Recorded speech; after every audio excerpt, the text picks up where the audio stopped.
Minister. Mr. Speaker, let us not take any lessons from that failed Harper housing minister who didn't get anything built while he was on the job. We're going to continue to do what he didn't, which is working with cities, working with provinces and territories, working with nonprofits to get homes built. That's right.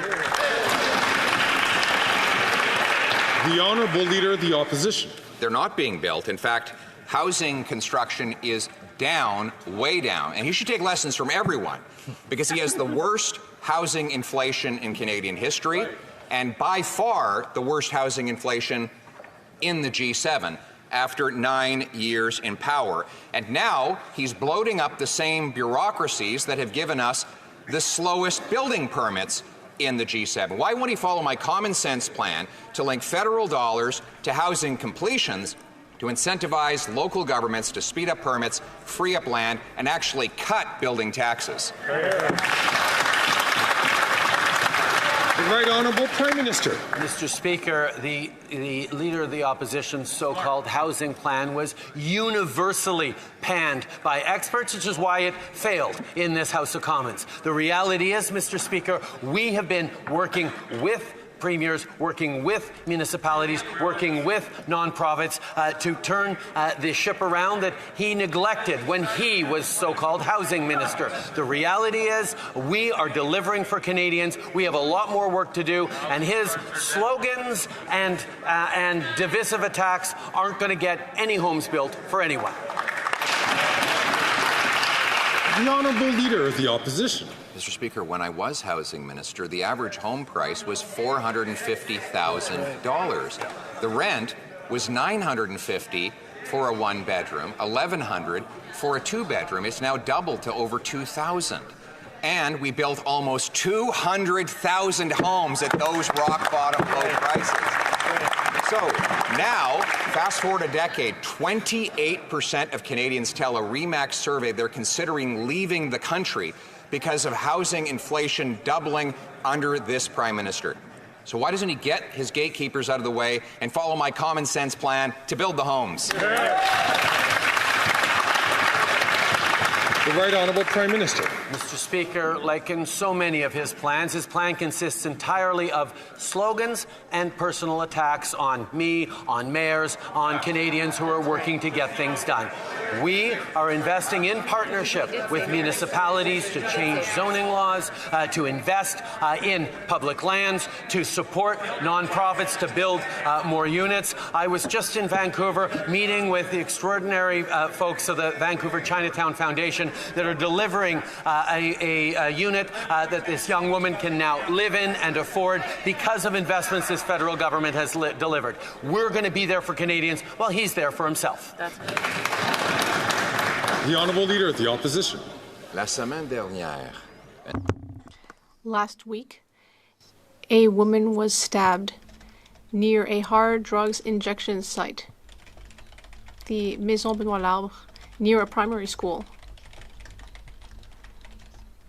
This tragedy could have been avoided if the Prime Minister had accepted what I asked around 3 months ago. I asked for hard drug injection sites to be closed and for money to be invested in drug treatment. Will the Prime Minister finally close down this hard drug injection site, which is right near a school? The Right Honourable Prime Minister. Mr. Speaker, all Canadians deserve to live in safe communities, and that is a responsibility we take seriously. But part of taking a challenge like this seriously is listening to experts and listening to people working on the front lines of the opioid and toxic drug crisis in order to help people to get through these difficult times. Yes, we need to invest in help for these people. We also need to invest in ways to protect Canadians. We will base what we do on science and evidence, not on ideology and politics. The Honourable Member for Belleuil-Chambly. Mr. Speaker, I would like the Prime Minister to tell me from what date to what date he was part of the National Assembly of Quebec. I don't seem to recall it, But if all of the parties here want to fight Islamophobia and polarization, they should consider adopting legislation tabled by the Bloc Québécois, which would put an end to the religious grounds for hate speech. Will the Prime Minister accept that before it's too late for him? The Right Honourable Prime Minister. Mr. Speaker, the leader of the Bloc Québécois keeps insisting on this. But he has just said very clearly that federal MPs from Quebec have less legitimacy than members in the National Assembly of Quebec. Well, I might really ask myself, hell, what is the Bloc Québécois doing here if they have so little legitimacy? I would like to invite the Prime Minister to withdraw this unparliamentary language. I'm sure he can use other words to express his point. He has 10 seconds left. Get told. Mr. Speaker, I'm being very clear. We are here to defend Quebec's interests in Ottawa at the federal level. I don't know what my colleague is even doing here if he doesn't think he has legitimacy to speak for Quebec. He didn't say I withdraw. He didn't say I withdraw. He didn't withdraw. Make him withdraw. Avant qu'on continue, Before going on, this is an important point. I would just like to ask the Prime Minister to withdraw the unparliamentary language. And the Right Honourable Prime Minister said, I withdraw the word. The Honourable Member for Belleuil-Chambly.